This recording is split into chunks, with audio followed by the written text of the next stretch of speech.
नमस्कार, सत श्री अकाल। आज हम करेंगे खाना खाने के बाद किए जाने वाले उपाय के बारे में बात। सबसे पहला उपाय तो हमें यही करना है, खाना खाने के तुरंत बाद कभी भी पानी ना पिए। कम से कम 1 घंटा हमें पानी नहीं पीना चाहिए।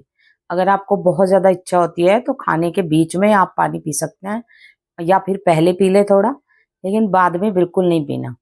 और दूसरा उपाय हमें ये करना है कि खाना खाने के तुरंत बाद हमें वज्रासन में बैठना है। वज्रासन में बैठने के लिए हमें क्या करना है, हमें इस प्रकार से अपने घुटने मोड़ लेने हैं और इस प्रकार बैठना है। घुटने मोड़कर दोनों घुटनों को मिला लेना है और बिल्कुल कमर गर्दन सीधी रखनी है। हाथ घुटनों पे रख के वज्रासन में बैठ जाएं।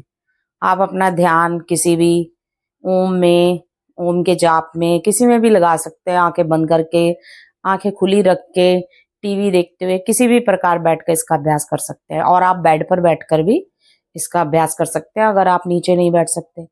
और कई लोग तो बिल्कुल ही वज्रासन में नहीं बैठ सकते, उनकी पिंडलियों में बहुत ज्यादा दर्द होता है। तो उन्हें क्या करना चाहिए, उन्हें एक पिल्लो ले लेना चाहिए। इस प्रकार एक पिल्लो ले लें और पिल्लो लेकर हमें अपनी टांगों के ऊपर इस प्रकार रख लेना है, ऐसे रख के, और फिर उसके ऊपर बैठ जाएं। इससे क्या होगा कि हम वज्रासन में तो बैठे हैं लेकिन हमारी पिंडलियों में दर्द नहीं हो रहा। जिनको दर्द होता है उनके लिए है ये उपाय, जिनको दर्द नहीं होता वो उसी प्रकार बैठे। और इस प्रकार जब हम रोजाना पिल्लो रख के थोड़ी थोड़ी देर 5 मिनट 10 मिनट बैठेंगे तो हम बिना पिल्लो के भी हम वज्रासन में बैठ पाएंगे। इस प्रकार जब हम बैठे वज्रासन में, कम से कम 15 मिनट तक हमें वज्रासन में बैठने का अभ्यास करना चाहिए। उसके बाद क्या करना है कि हमें जो है करनी है कदम ताल। हमें खड़े हो जाना है। खड़े होकर हमें, जहां हम अपने बेडरूम में ही हैं तो वहीं हमें बेड से नीचे अपना खड़े हो जाएं और इस प्रकार से धीरे धीरे इस प्रकार से चलें जैसे कि हम चल रहे हैं। अगर हम बाहर नहीं जा सकते वॉक करने के लिए तो हमें अपने बेडरूम में ही इस प्रकार से वॉक करनी है। एक ही जगह पे खड़े होके वॉक कर सकते हैं। उसके बाद हमें अगला उपाय करना है कि इसके बाद भी जब हमें नींद ना आए तो हमें, अब जैसे हमने कदम ताल कर ली और फिर उसके बाद हमें थोड़ी देर के लिए लेफ्ट साइड पर लेट जाना है। इस प्रकार से लेट जाएं, लेफ्ट साइड पर ऐसे लेट जाएं। लेफ्ट साइड लेटने से हमारा जो खाना है वो जो स्टोमच में होता है वो अपनी प्रतिक्रिया सही रूप से करता है। उसके बाद जब हम सोने के लिए बेड पे जाएं तो फिर हमें करना चाहिए अनुलोम विलोम प्राणायाम का अभ्यास। अनुलोम विलोम प्राणायाम जब हम करते हैं उससे हमारा मन मस्तिष्क शांत हो जाता है और हमें नींद अच्छी आती है।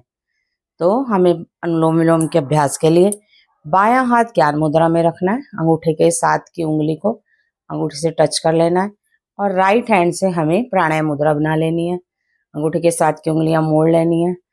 अब हमें दाईं नासिका को बंद कर देना और बाईं ओर से धीरे धीरे गहरा श्वास भरना है।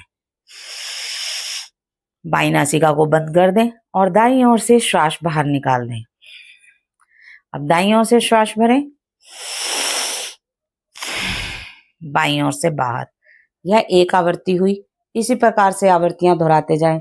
बाएं से भरें, दाएं से निकालें, दाएं से भरकर बाएं से। लेकिन हमें जितना श्वास भरने में हमने टाइम लगाना है उससे हमें ज्यादा टाइम श्वास निकालने में लगाना है। उससे थोड़ा ज्यादा टाइम लगाएं श्वास को बाहर निकालने में। इस प्रकार से अनुलोम विलोम प्राणायाम का अभ्यास करें, लेकिन हमें प्राणायाम का अभ्यास आंखें बंद करके करना है और उसके बाद थोड़ी देर के लिए शांत बैठना है। जब हम प्राणायाम के बाद शांत बैठते हैं हमारा मन मस्तिष्क शांत हो जाएगा और उसके बाद हम आराम से सो जाएं। इससे हमारी नींद भी अच्छी आएगी। क्यों, अभ्यास करने के बाद आप देखिए, जब आप डेली इनका अभ्यास करेंगे तो आपका डाइजेस्टिव सिस्टम अच्छा होगा, आपको नींद अच्छी आएगी। Thank you.